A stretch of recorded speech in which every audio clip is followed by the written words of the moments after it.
말씀 보겠습니다. 다니엘서 9장 25절부터 27절까지의 말씀입니다. 다니엘서 9장 25절부터 27절까지의 말씀을 함께 읽겠습니다. 자, 시작. 그러므로 너는 깨달아 알지니라. 예루살렘을 중건하라는 영이 날 때부터 기름 부음을 받은 자 곧 왕이 일어나기까지 7 이레와 62 이레가 지날 것이요, 그 곤란한 동안에 성이 중건되어 광장과 거리가 세워질 것이며 62 이레 후에 기름 부음을 받은 자가 끊어져 없어질 것이며, 장차 한 왕의 백성이 와서 그 성읍과 성소를 무너뜨리려니와 그의 마지막은 홍수의 휩쓸림 같을 것이며, 또 끝까지 전쟁이 있으리니 황폐할 것이 작정되었느니라. 그가 장차 많은 사람들과 더불어 한 이레 동안의 언약을 굳게 맺고, 그가 그 이레의 절반에 제사와 예물을 금지할 것이며, 또 포악하여 가증한 것이 날개를 의지하여 설 것이며, 또 이미 정한 종말까지 진노가 황폐하게 하는 자에게 쏟아지리라 하였느니라. 아멘. 지난 시간에 우리는 다니엘의 기도에 하나님이 신속하게 응답하셨고, 그 응답이 예루살렘의 회복을 넘어서 메시아를 통한 인류의 영원한 구속을 계시하는 것이었음을 살펴보았습니다. 자, 오늘은 그 70일에로 작정된 구속의 계획이 실제 역사 속에서 어떻게 전개되는지를 함께 살펴보고자 합니다. 자, 오늘의 본문은 구약 성경 전체에서 메시아의 오심과 그분의 구속 사역을 가장 선명하고 영광스럽게 보여주는 말씀이에요. 자, 이 내용을 잘 이해하고 깨닫게 되길 바랍니다. 먼저 가브리엘 천사는 70일에가 역사 속에서 어떻게 전개될 것인지를 이야기합니다. 자, 25절부터 26절을 다시 한번 읽어볼게요. 잘 살펴봅시다. 그러므로 너는 깨달아 알지니라.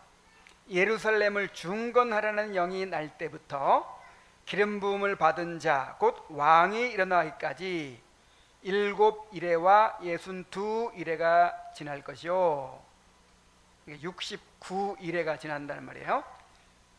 또 곤란한 동안에 성이 중건되어 광장과 거리가 세워질 것이며 62 이레 후에 기름 부음을 받은 자가 끊어져 없어질 것이며, 장차 한 왕의 백성이 와서 그 성읍과 성소를 무너뜨리려니와 그의 마지막은 홍수의 휩쓸림 같을 것이며, 또 끝까지 전쟁이 있으리니 황폐할 것이 작정되었느니라. 자, 여기에 엄청난 내용이 들어있어요. 자, 이 70일의 시점이 언제입니까? 70일이면 몇 년이라 그랬죠? 77, 49 벌써 잊어버렸어. 77, 49 490년이라 그랬죠. 이 490년 동안에 메시아의 구속 사역이 성취된다, 이 이야기를 지금 하고 있어요. 자, 어떤 과정을 거쳐 성취되는지를 이제 보여주는 거예요. 자, 그 70일에 490년의 시점이 언제예요? 시점 언제부터 시작해서 490년이죠? 예루살렘을 중건하라는 영이 날 때부터 그랬죠? 언제부터? 예루살렘을 중건하라는 영이 날 때부터 무너진 예루살렘 성을 다시 건축하라, 이런 명령이 날 때부터라고 했어요. 자, 이 명령이 언제 났어요? 이 예루살렘 중건령이 다니엘서 2장에도 나오고 에스라 7장에도 나오는데 개혁주의 주석가들은 대부분 바사왕 아닥사스다 1세가 느헤미야에게 예루살렘 중건의 칙령을 내린 때 곧 주전 458년으로 봅니다. 내가 잘못 썼어요 여기에. 느헤미야 2장 1절부터 3절이 아니고 에스라 7장입니다. 그 다음에 445년이 아니고 458년이에요. 이 세대주의자들은 느헤미야 2장을 근거로 해가지고 445년이 기점이다 이렇게 보는데 우리 개혁주의에서는 에스라 7장을 기점으로 합니다. 에스라 7장 한번 찾아봅시다. 에스라 7장.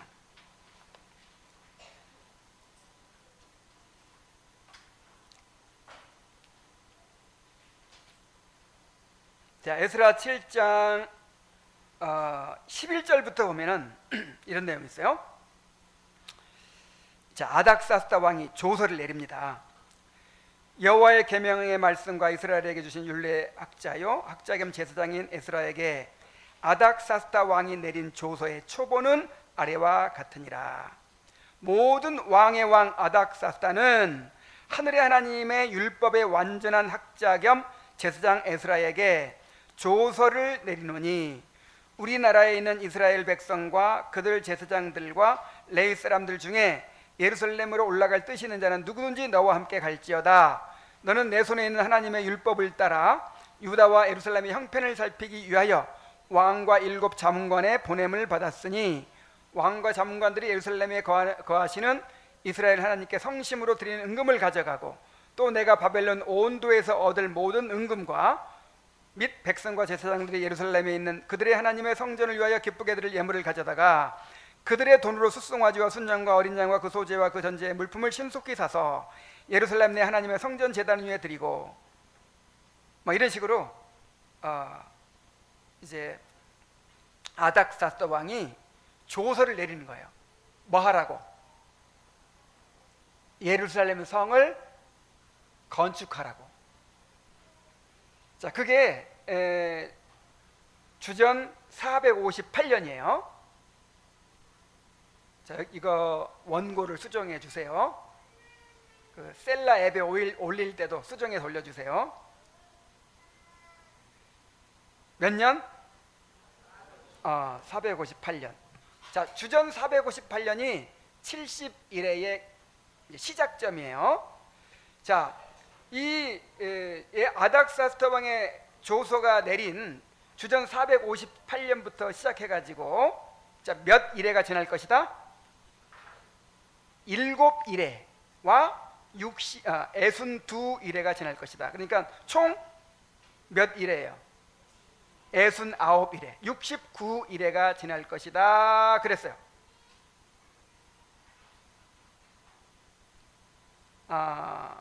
자, 이 시점으로부터 69일에는 곧 483년인데 483년을 계산하면 몇 년이 나오냐면 AD 26년이 돼요. AD 26년.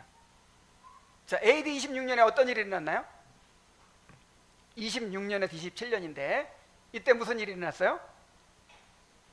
예수님이 요단강에서 세례 요한으로부터 세례를 받으시고 기름 부음 받으셨어요.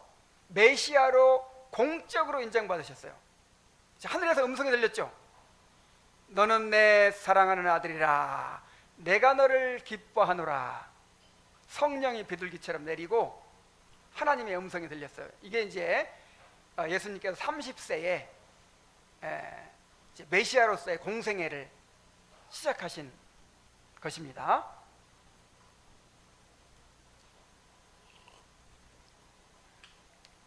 자, 가브리엘 천사가 너는 깨달아 알지니라 예루살렘은 중건하라는 영이 날 때부터 기름 부음을 받은 자 곧 왕이 일어나기까지 7일회와 62일회가 지날 것이다. 아닥사스도 왕이 예루살렘을 중건하라는 조서를 내린 그 시점부터 483년째 된 3년째에 메시아가 기름 부음 받을 것이다. 그런데 그 일이 이루어졌어요, 안 이루어졌어요? 예수님이 요단강에서 세례를 받으셨단 말이에요. 메시아로 말하자면 기름 부음 받으신 거예요. 임명을 받으신 거예요.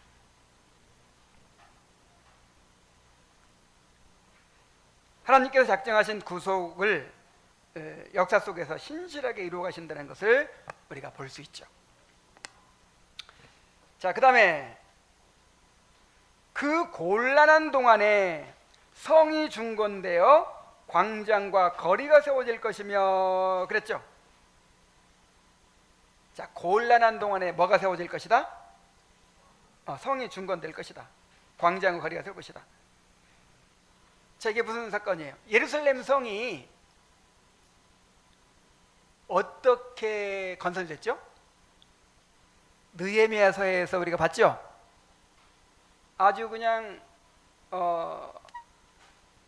쉽게 건설됐어요? 아니면 곤란한 중에 건설됐어요? 곤란한 중에. 우리는 느헤미야서를 다 공부했기 때문에 이 내용을 알 수 있어요. 아주 곤란한 동안 성전과 성벽을 재건하기까지의 고난의 역사를 가리키죠.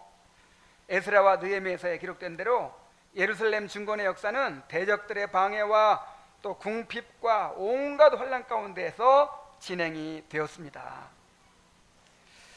그래서 하나님의 백성이 그 부흥의 역사는, 하나님의 백성이 회복의 역사를 이루어가는 과정은 결코 평탄하지 않고 언제나 환난과 대적의 회방을 동반하게 돼 있어요. 자, 오늘날 교회의 개혁과 부흥의 여정에도 동일하게 적용되는 원리입니다. 여러분 기억하세요. 무슨 동안에 성이 중건된다고요? 곤란한 동안에. 여러분, 교회의 개혁과 부흥은 어떤 상황에서? 곤란한 동안에, 환난 가운데서 그렇게 교회가 개혁되고 부흥하게 되는 것이지, 뭐 그냥 막 평탄한 환경 가운데서, 그렇게 막 풍요로운 가운데서 그렇게 이루어지는 거 아니에요. 그렇게 평탄하고 풍요로운 가운데서 개혁이 일어난 적은 없어요. 자, 62일의 후에, 자, 7일에와 62일에, 그러니까 69일의 후에 기름 부음 받은 자가 끊어져 없어질 것이며 그랬어요. 자, 누가 죽으신다는 거예요? 예수님이.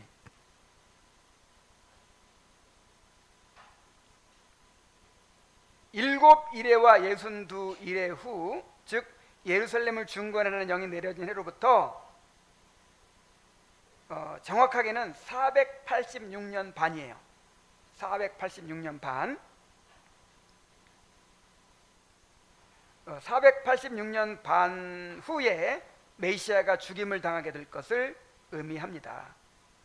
여기 끊어진다는 표현은 언약 백성에게서 철저히 버림받고 저주를 받아서 죽임당하는 것을 의미합니다. 예수님은 십자가에서 성부 하나님께조차 철저히 외면당하시고 우리가 받아야 할 하나님의 공의로운 진노와 저주를 받으시고 죽으셨습니다.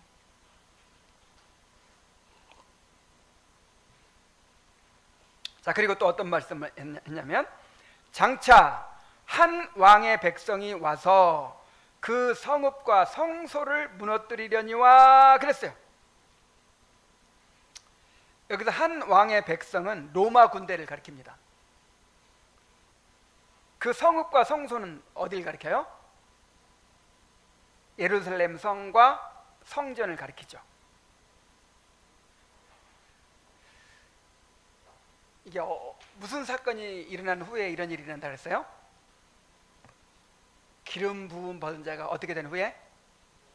끊어진 후에. 그러니까 예수님께서 십자가에 달려 죽으신 후에 빌라도가 아무리 봐도 예수가 죄가 없어요. 죽일 죄가 아니야. 그래서 채찍을 때려서 그냥 풀어주겠노라. 그러니까 유대인들이 뭐라 그랬어요? 이 사람은 십자가에 못 박아야 됩니다. 만약에 당신이 풀어주면 당신은 가이사의 충신이 아닙니다. 막 그러면서 폭동을 막 일으키려고 하는 거예요. 그러니까 빌라도가 물을 가져와라. 그러면 세숫대에다 손을 씻었죠. 이게 무슨 뜻이에요? 나에게는 책임이 없다. 그러니까 유대인들이 뭐라 그래요? 이 죄를 우리와 우리 자손에게 돌리소서. 우리가 다 당하겠습니다. 그랬죠. 실제로 그렇게 됐어요. 그래서 이제 주후 70년에 로마의 디도 장군이 예루살렘을 포위하고 이제 공격을 하는 거예요. 그리고 예루살렘 성을 함락하고 성전을 파괴했습니다. 그리고 예루살렘에서 유세비우스의 기록에 의하면 그때가 6월절이었다고 해요. 그래가지고 수많은 사람들이 막 예루살렘에 가득 모여 있는데, 좀 과장도 있지만 한 100만 명을 죽였대요. 그리고 수많은 사람들이 노예로 끌려가고, 이스라엘 그 유대 나라가 완전히 멸망한 거예요. 완전히 그냥 나라가 없어져 버린 거예요. 그때로부터 2000년 동안 나라가 없이 지냈죠. 온 세계에 흩어져 가지고 가는 곳마다 학대를 받으면서 그렇게 살다가 1948년에 이스라엘이라는 나라가 다시 다시 세워졌죠. 시온주의 운동에 의해서. 자, 이것은 메시아를 거절하고 십자가에 못 박은 언약 백성에게 임한 하나님의 무서운 심판이었어요. 자, 예수님이 이 심판을 여러 차례 예고하셨어요. 마태복음 24장 1절로 2절에 보면, 예수께서 성전에서 나와서 가실 때에 제자들이 성전 건물들을 가리켜 보이려고 나오니 대답하여 이르시되, 너희 이 모든 것을 보지 못하느냐? 내가 진실로 너희에게 이르노니 돌 하나도 돌 위에 남지 않고 다 무너뜨려지리라. 자, 헤롯이 에돔 출신이잖아요. 그 이스라엘은 언약 백성으로서 왕도 직분자거든요. 그렇죠? 왕과 선지자와 제사장이 다 직분자인데, 이 사람은 에돔 출신이면서 로마 황제한테 뇌물을 써가지고 유대 나라의 왕이 됐어요. 그러니까 정통성이 없죠. 그래서 이 사람이 유대인들의 마음을 얻기 위해서 이 스룹바벨 성전을 엄청나게 크게 개축을 하는 거예요. 그게 무슨 성전이냐면 헤롯 성전이죠. 이거를 뭐 한 83년에 걸쳐서 그렇게 이제 지었다고 해요. 그러니까 얼마나 화려하고 그렇게 웅장한지 몰라요. 그래가지고 유대 민족의 자랑인 거예요, 이게 이 성전이. 그래서 감람산에 이제 예루살렘에 들어가기 위해서 감람산에 왔을 때 제자들이, 예수님, 저 성전 좀 보십시오. 정말 굉장하지 않습니까? 예수님이 막 놀래길 바랐죠. 이야, 그렇다. 이럴 줄 알았더니, 이 사람들아, 잠시 후면 이 성전이 다 무너질 것을 알지 못하느냐? 돌 하나도 돌 위에 참 놓이는 것이 없을 것이다. 그러니까 파괴돼도 어느 정도로 파괴돼요? 완전히 파괴돼요. 속설에 의하면 이 성전의 가치를 높이기 위해서 이 돌과 돌 사이에 뭐 금을 넣었대요. 혹시라도 거기에 이제 뭔가 그런 것이 있을까봐 돌 하나도 돌 위에 이렇게 붙어 있지 않도록 다 무너뜨렸다는 거예요. 누가복음 19장 44절에 오면, 또 너와 및 그 가운데 있는 내 자식들을 땅에 메어 치며 돌 하나도 돌 위에 남지 아니하리니 이는 내가 보살핌 받는 나를 알지 못함을 인함이니라. 막 예수님께서 울기까지 하셨어요. 예루살렘아 예루살렘아 암탉이 병아리를 모으려 함과 같이 내가 너희를 모으려고 얼마나 그렇게 애를 썼느냐. 그런데 너희가 원하지 않느냐 했도다. 이 날이 이르면 이제 너희들은 이런 일이 일어날 것이다. 너희 가운데 자식들이 다시 이 어린 아이들을 막 땅에 메어 치는 거예요. 임산부의 배를 가르고 이렇게 살육의 날이 닥칠 것이다.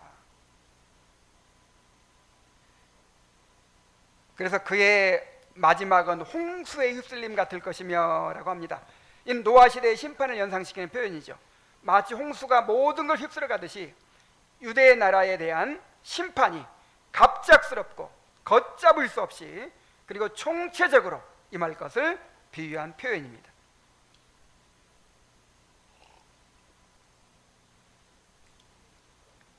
자, 예루살렘 성전이 멸망하고 나서 또 어떤 일이 났습니까? 그걸로 끝이 아니래요. 또 끝까지 전쟁이 있으리니 황폐할 것이 작정되었느니라. 자, 예루살렘 성전이 무너지고 나서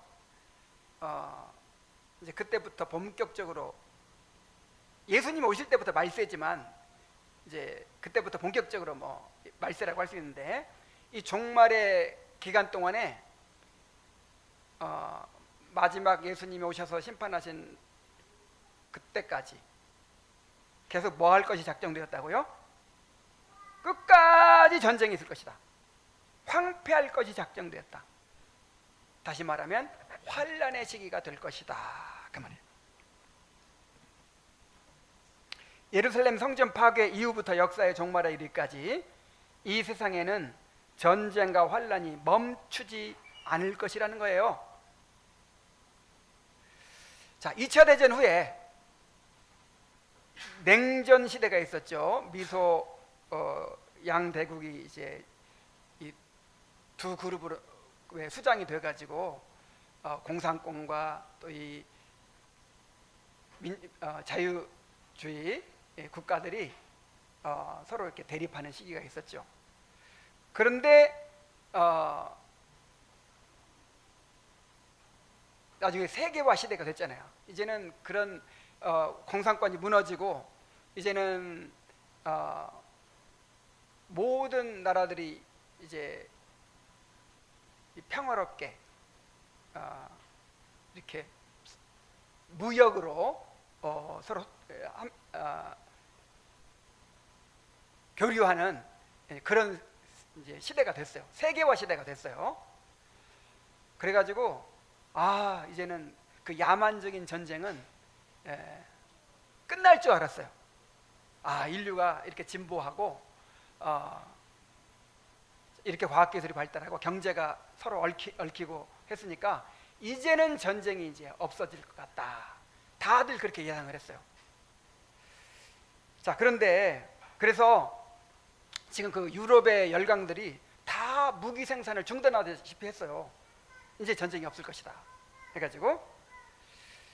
자, 그런데 최근에 우크라이나 전쟁과 중동 분쟁이 보여주듯이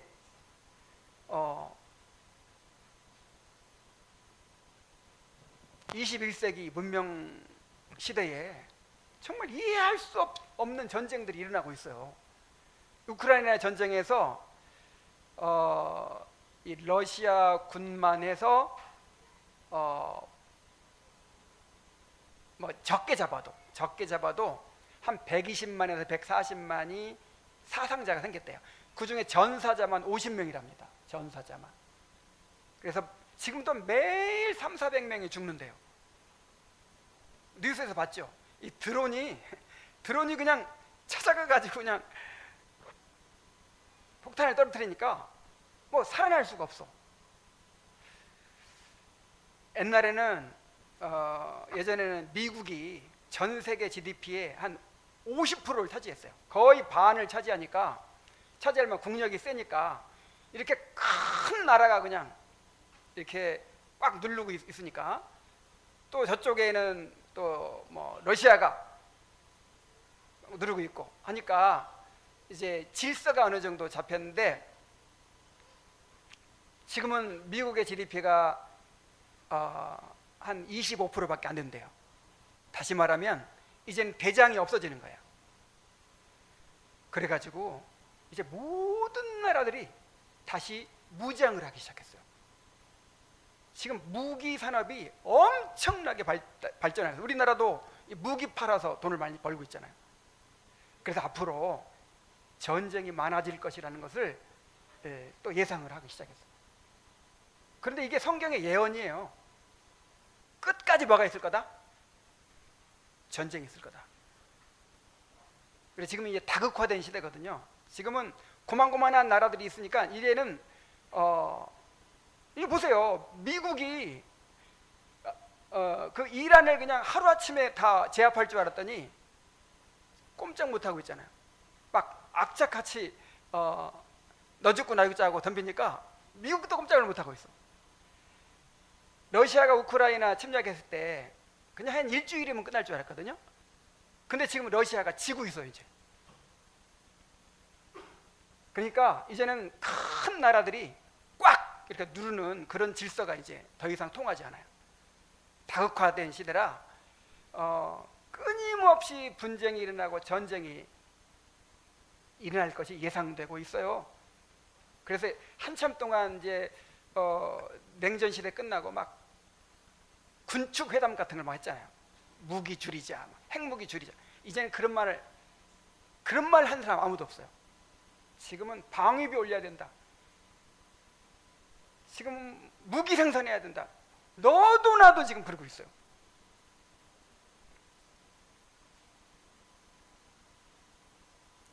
세상은 인류가 스스로 평화를 이룰 수 있다고 믿었지만 끝까지 전쟁이 있으리라는 성경의 예언이 정확했음이 오늘날 역사가 뼈저리게 증명하고 있는 것입니다. 자, 또한 교회 역시 치열한 영적 전투와 환란을 겪게 될 것입니다. 주님 오시는 날까지 적그리스도의 세력이 교회를 공격하고 박해할 것이기 때문입니다. 자, 그러나 여기서 우리가 주목해야 할 단어는 작정되었느니라는 말이에요. 자, 뭐가 되었느니라? 작정되었느니라. 이 모든 역사의 전개가 무의미한 혼란이 아니라 하나님께서 하나님의 나라를 완성하시는 주권적 섭리 안에 있다는 거예요. 자, 우리 요한계시록에 보니까 이 전쟁도 심판이었죠. 하나님이 심판하시는 몇 가지 방법이 있었어요. 전쟁이 있었고 또 뭐가 있었어요? 기근, 또 뭐가 있었어요? 전염병, 뭐 이런 것들 있잖아요. 코로나도 하나님 심판이었어요.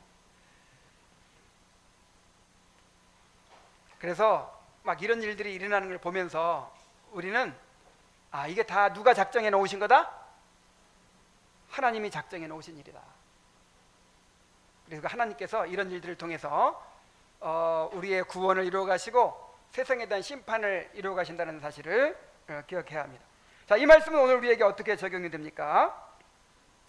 하나님은 당신의 약속을 반드시 그리고 정확하게 이루십니다.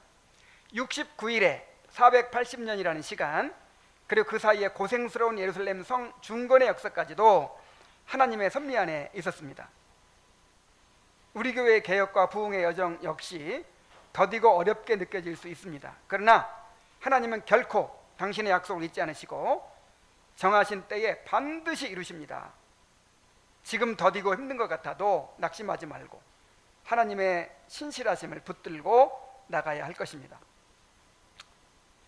자, 그리고 우리가 깨달아야 될 것이 또 뭐가 있냐면 메시아를 배척한 죄가 얼마나 무서운 결과를 가져왔는가 하는 거예요. 예루살렘과 성전이 무너지고 나라가 멸망한 것은 메시아를 거절한 자기 백성에게만 언약적 심판이었습니다.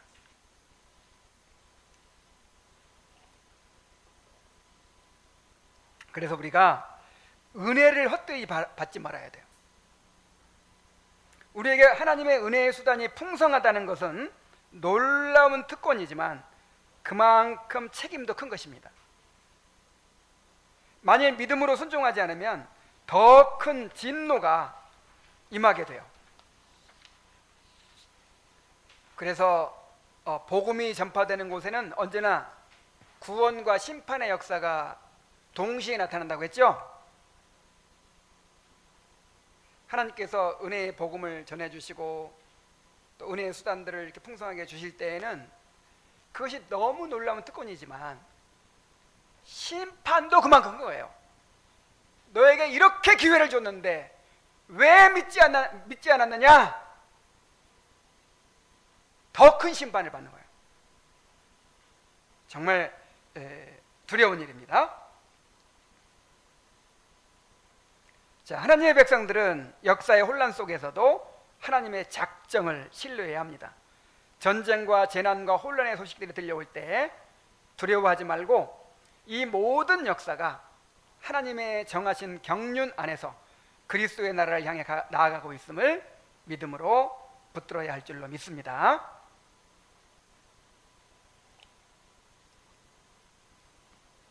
자, 가브리엘 천사는 이제 70번째, 지금 69일에까지 얘기했죠. 70일에 중에서 69일을 얘기했으니까 몇 일에 남았어요? 한 일에 7년 남았어요. 그 7년 동안의 이야기를 합니다. 7년 동안에 이루어질 일을 이야기합니다. 27절, 자, 같이 읽어봅시다. 시작. 그가 장차 많은 사람들과 더불어 한 일해 동안의 언약을 굳게 맺고 그가 그 일의 절반에 제사와 예물을 금지할 것이며 또 포악하여 가증한 것이 날개를 의지하여 설 것이며 또 이미 정한 종말까지 진노가 황폐하게 하는 자에게 쏟아지리라 하였느니라 하니라. 이미 대충 얘기했지만 그 한 일회를 집중해 가지고 다시 한번 얘기하는 거예요. 자, 어떤 일이 일어난다고 했습니까? 그가 많은 사람들과 더불어 한 일해 동안의 언약을 굳게 맺고 그랬어요. 여기서 그가 누구예요? 자, 메시아입니다. 예수님이십니다. 자, 여기서 이제 세대주의자들과의 이 성경 해석이 갈리는데, 자, 세대주의자들에 대해서 여러 차례 얘기를 했었죠. 자, 세대주의가 뭐예요?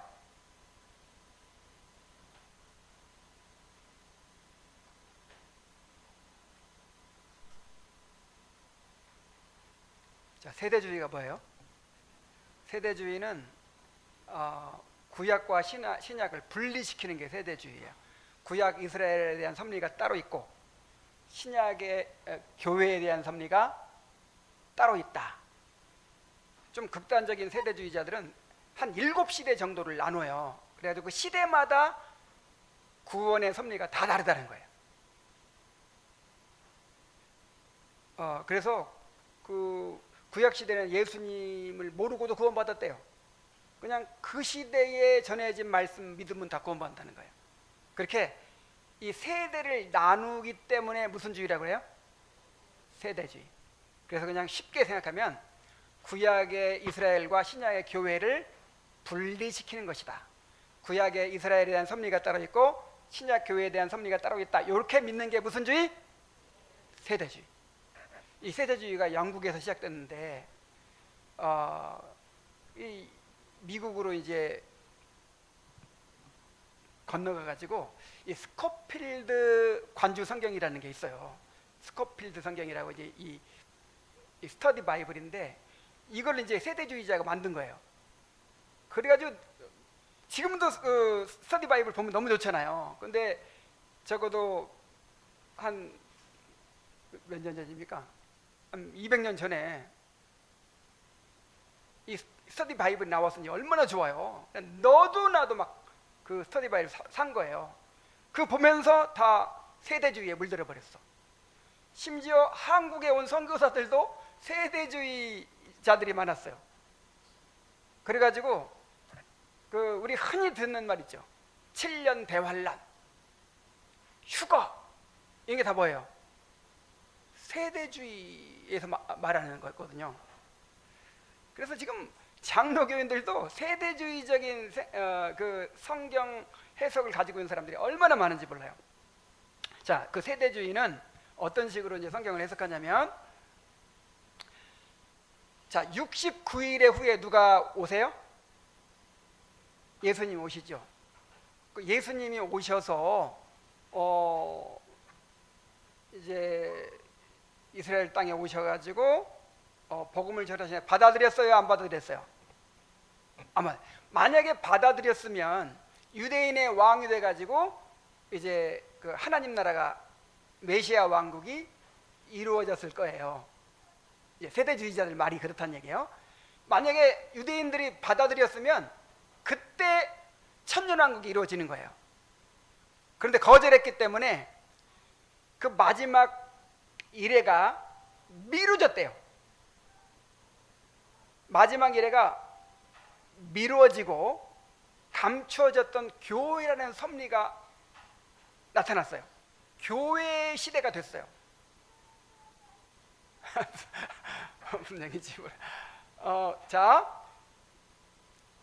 전체가 70일에 70일의 그 구속의 계획 기간이 있는데 69일에 만에 예수님이 오셨죠. 그리고 이제 한 일에만 되면 한 일에 동안만 이루어지면 이제 구속이 완성되는 건데 예수님을 거절해 버렸어. 그래서 구속의 완성이 미뤄진 거예요. 미뤄져 가지고 지금 몇 년 지났어요? 2000년이 지나 버렸어.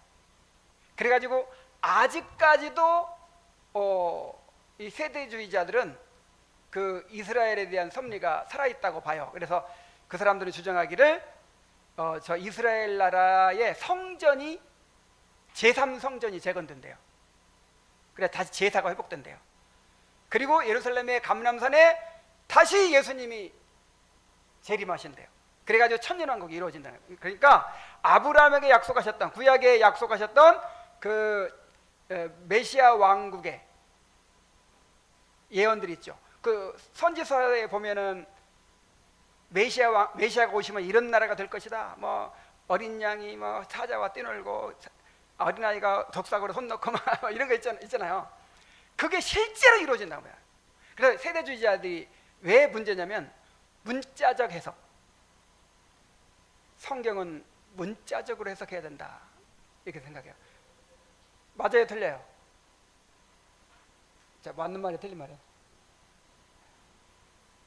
반만 맞아. 문자적으로 해석해야 돼요. 그런데 상징적으로 해석해야 될 부분도 있어. 문자적으로 해석해야 될 부분도 있고 상징적으로 해석해야 될 부분도 있는데 세대주의자들은 전부 다 문자적으로만 해석하다 보니까 그런 일이 일어나는 거예요. 아유, 너무 길어졌는데 어쨌든 자, 세대주의자들은 69일회가 끝나고 그 70일의 사이에 뭐가 끼어들었다? 교회가 끼어들었다. 그래서 이제는 그 이스라엘에 대한 섭리는 잠시 미뤄두신 거예요. 하나님이 한 2000년 동안 그냥 이렇게 미뤄두신 거예요. 그리고 교회에 대한 섭리를 이루십니다.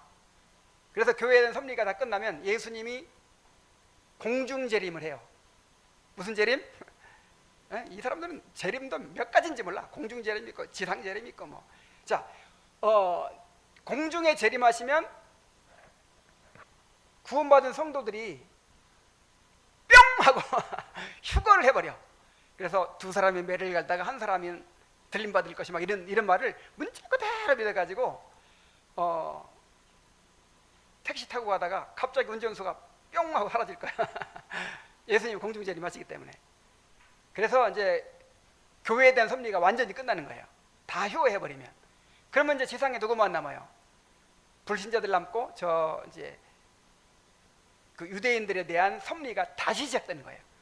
그러면 그때 이제 유대인들이 뭐 회개하고 돌아오고 막 복음 전하고 또 예수님이 그 유대 나라에 재림하셔 가지고 그냥 뭐 천년왕국 이루어지고 막 이게 이제 그 세대주의자들의 설명인데, 그래서 여기 그가 많은 사람들과 더불어 한 일에 동안의 영향을 깊게 맺고 이거를 적그리스도가 이 마지막 한일의 사이에 이제 그 유대 나라의 그 막 유대 나라를 핍박하는 막 그런 내용으로 해석을 하거든요. 자, 그러나 여기서 그는 적그리스도가 아니라 장차 오실 메시아이십니다. 자, 문법적으로도 26절과 20절의 주어는 자연스럽게 이어지고 25절, 27절 전체가 메시아의 오심과 사역을 중심으로 통일성 있게 전개되고 있음을 볼 수 있어요. 자, 그렇다면 그리스도께서 굳게 맺으신 언약은 무엇입니까?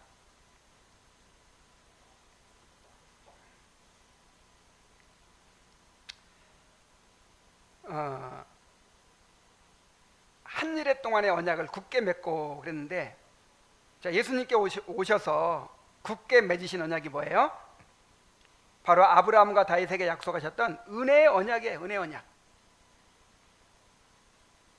자, 그리스도께서는 율법의 모든 요구를 이루시고 십자가에서 우리 죄를 대속하심으로 은혜의 언약을 자기 피로 확증하셨습니다. 자, 이 구절은 바로 그 은혜의 언약이 그리스도의 구속을 통해서 역사 속에서 굳게 세워지는 순간을 예언하고 있는 거예요. 자, 성찬식 때 이 잔은 내 피로 세우는 새 언약이니 그랬죠. 자, 새 언약과 옛 언약이 무슨 차이가 있어요? 자, 옛 언약은 뭐고 새 언약은 뭐예요? 같은 거예요, 틀린 거예요? 같은 겁니다. 옛 언약도 새 언약도 같은 겁니다. 구약도 신약도 같은 겁니다. 이거를 성경의 통일성, 언약의 통일성이라고 그래요. 다시 한번 따라해 봅시다. 언약의 통일성, 성경의 통일성. 이걸 분리시켜 가지고 구약과 신약은 다르다고 보는 거, 옛 언약과 새 언약이 다르다고 보는 게 무슨 주의? 세대주의. 그러나 개혁주의는 통일성을 믿습니다. 자, 왜 같아요? 옛 언약과 새 언약이 왜 같아요?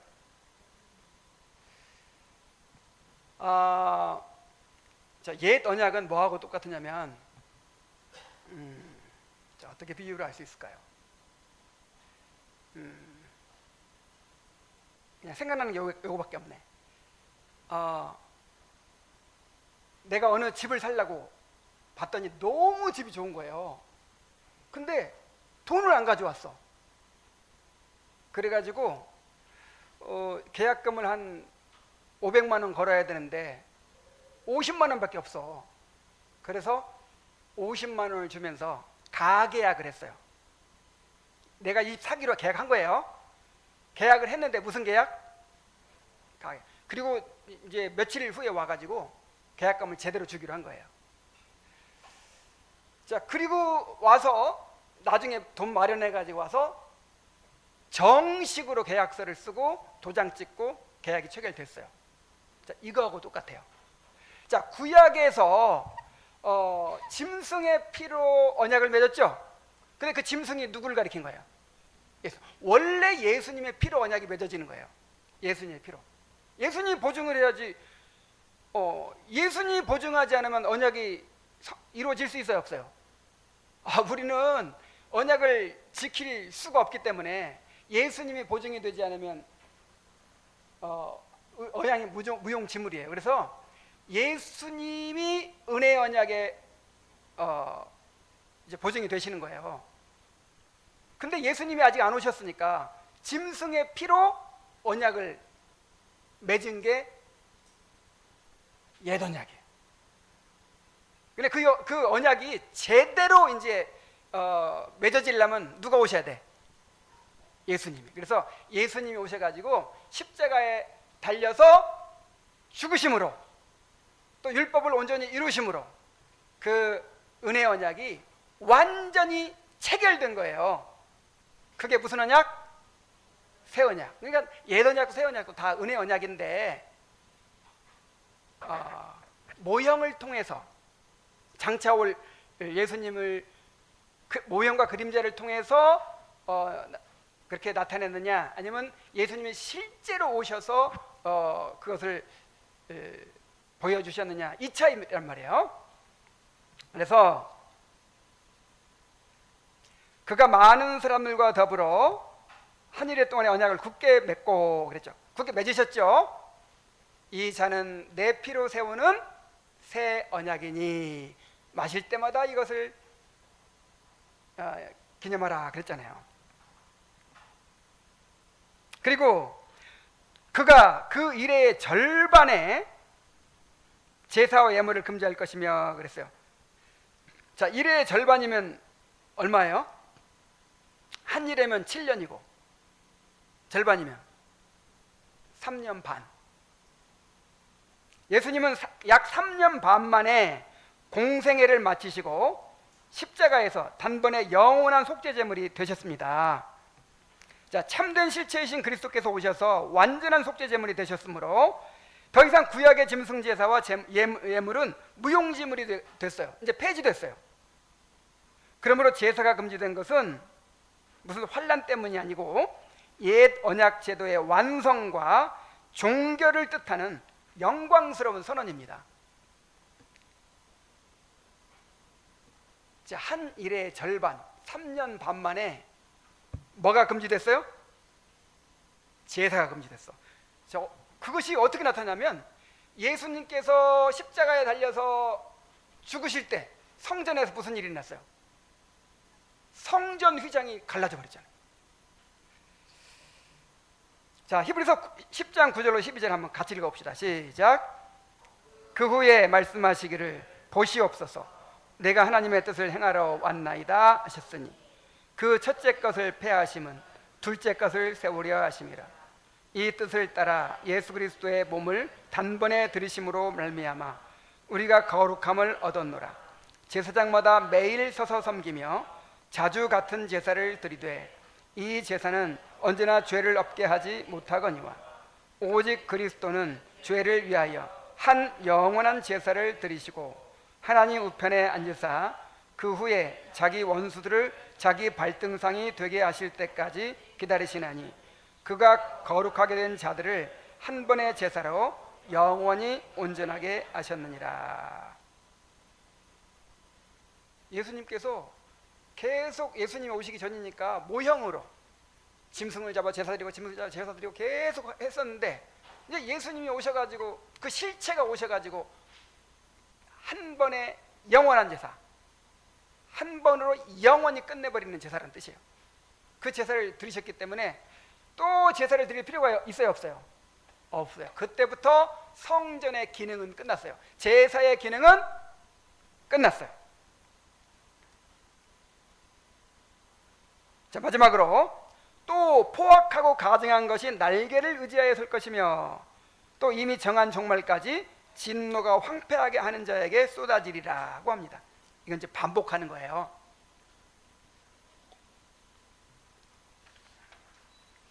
자, 포악하고 가증한 것이 날개를 의지하여 선다는 말이 무슨 말이냐면 당시 로마군의 그 문양이 이 독수리였어요. 독수리.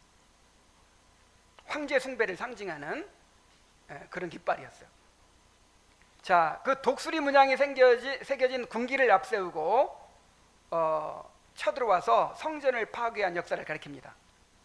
예수님은 이 구절을 들어서 로마 군대의 침략을 경고하시고 대피하게 하셨어요.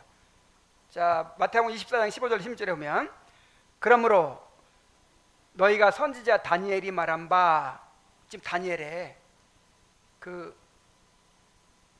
예언, 오늘 본문, 이 본문을 지금 예수님께서 들어서 말씀하신 거예요. 너희가 선지자 다니엘이 말한 바 멸망에 가증한 것이 거룩한 곳에 선 것을 보거든. 자, 멸망에 가증한 것이 어디 선 것을 보거든? 멸망에 가증한 것이 뭐냐면 그 성전에는요, 예루살렘에는 이 우상을 들여올 수가 없어요. 근데 로마 황제의 그 군기, 이 황제 숭배를 상징하는 그 독수리가 그려진 그 깃발이 이제 이 예루살렘에 꽂히게 됐단 말이에요. 이 멸망에 가증한 것이 이 예루살렘에 들어오게 됐어요. 자, 그걸 보거든 어떻게 해라? 어떻게 하라고 그랬어요? 그때 유대에 있는 자들은 산으로 도망할지어다.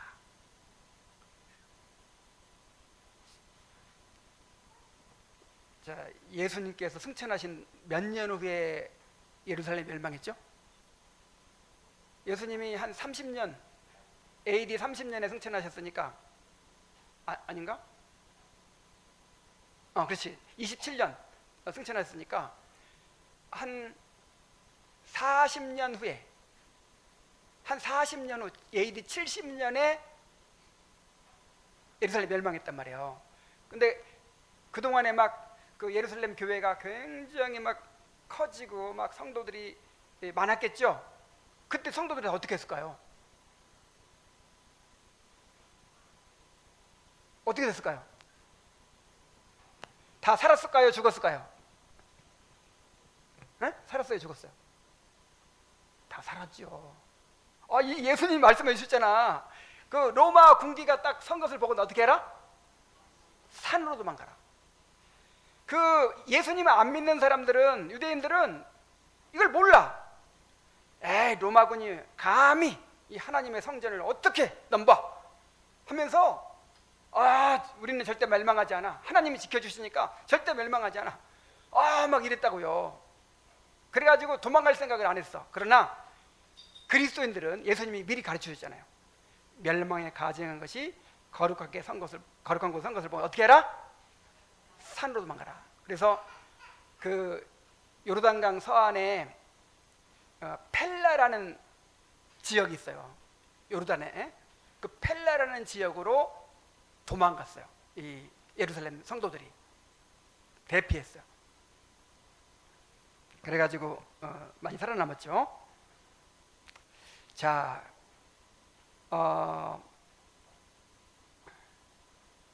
포악하고 가증한 것이 날개를 의지하여 선다 그랬고, 그랬는데 이것은 이제 직접적으로는 예루살렘의 멸망을, 로마군에 의한 예루살렘 멸망을 가리키죠. 근데 이것이 영적으로는 더 나아가서 적그리스도의 세력이 영적 성전인 교회를 공격하고 박해하게 될 것을 예언한 것입니다.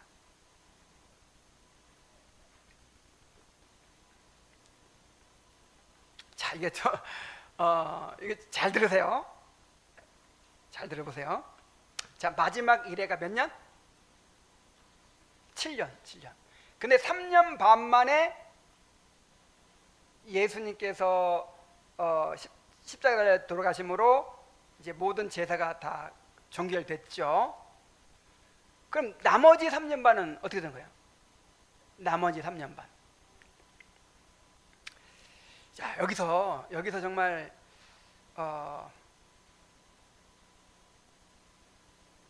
비밀이 있어요. 비밀. 잘 이해하셔야 돼요. 자, 전반부 3년 반이 예수님께서 오셔서 구속을 성취하신 실제적 기간이라면, 후반부 3년 반은 승천부터 재림 때까지 이어지는 신약교회 시대 전체를 뜻합니다. 상징적 기간이에요. 자, 이해가 됩니까? 지금 구속 70일회가 다 끝나버린 게 아니에요. 70일회가 끝나버린 게 아니에요. 아직도 계속되고 있어요. 그 3년 반은 이미 예수님 십자가 돌아가실 때 이미 3년 반이 지나버렸는데, 마지막 3년 반이 지금까지 계속되고 있는 거야. 그러면 이런 질문을 할 수 있어요. 영털이 7년 중에서 전반부 3년 반은 실제적 기간이라 그러고, 후반부 3년 반은 무슨 기간이라고? 상징적 기간이라고. 그런 해석이 어디 있어? 자, 세대주의자들이 이렇게 공격해요. 근데 성경에서 그렇게 해석을 해요. 성경에서. 자, 우리 요한계시록에서 42달이라는 거 봤죠? 42달. 적그리스도가 얼마 동안 박해한다? 그 42달이 또 어떻게 표현되냐면 1260일. 또 어떻게 표현돼요? 한때, 두때, 반때. 자, 42달, 1260일, 한때, 두때, 반때가 무슨 기간이라고 배웠어요? 요한계시록에서. 그게 실제적 기간이에요? 상징적 기간이에요? 상징적 기간이죠. 자, 왜 해석이 달라지냐면,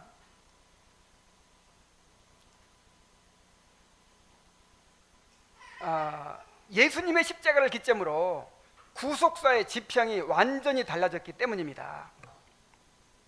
자, 예수님께서 구속을 이루시기 전까지는 이제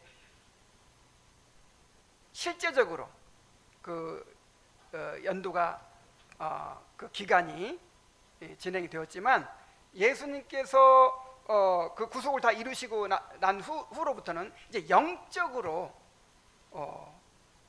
이것이 진행이 되는 거예요. 그리고 요한계시록에서 그렇게 해석을 하고 있어요. 자, 이 기간 동안에 적그리스도의 세력이 성도들을 핍박하지만 교회는 영적 광야에서 하나님의 특별한 보호와 양육을 받게 되죠. 자, 요한계시록에서 다 배웠죠.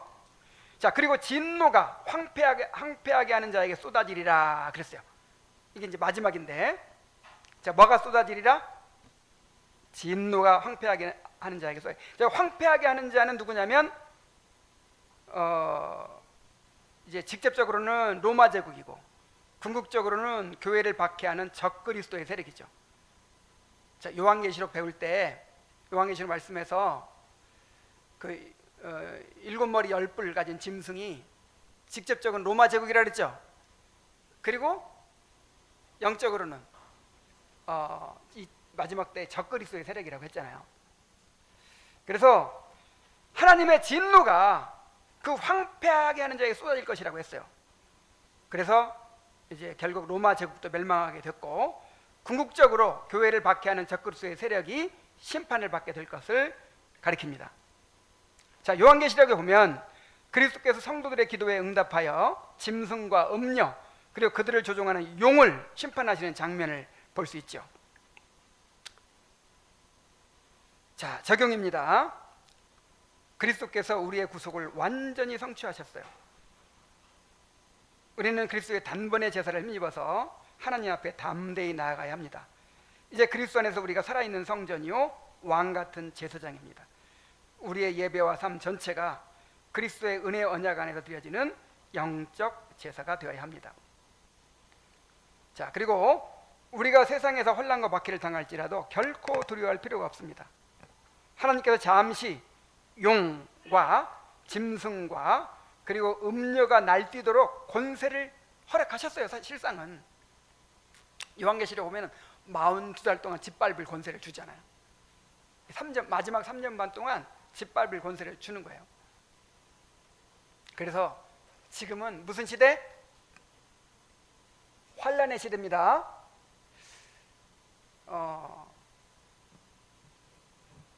이 전쟁이 너무 없으면 군인들이 군기가 빠져요. 그래가지고 그냥 군대가 말이 아니라고 하잖아요. 그런 것처럼 이 그리스도인들이 지금 환란의 시기인데 평화의 시기인 줄 알고 그냥 너무 그냥 안일하게 살고 있어요. 지금 무슨 시대? 환란의 시대예요. 환란의 시대라고 그러면 세상 지금 살기 좋은 거예요. 근데 지금 평화의 시대라고 생각하면 모기가 이렇게 많아, 왜 이렇게 더워, 그냥 아무것도 아닌 일 가지고 그냥 울고 불고 하는 거예요.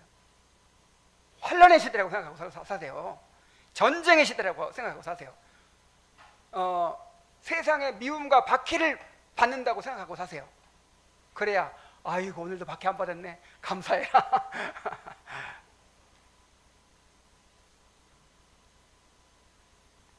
자, 잠시 이렇게 용과 짐승과 음녀가 권세를 얻어서 날뛰고 있지만 결국 주님께 승리하시고 그들을 심판하실 것입니다. 우리는 이 모든 역사의 소용돌이조차 하나님의 완벽한 구원의 작정 안에 있음을 굳게 믿어야 합니다. 어떤 고난 속에서도 역사의 주관자신 하나님을 바라보면서 언약의 백성으로서 끝까지 신실한 삶을 살아가야 할 것입니다. 기도하겠습니다.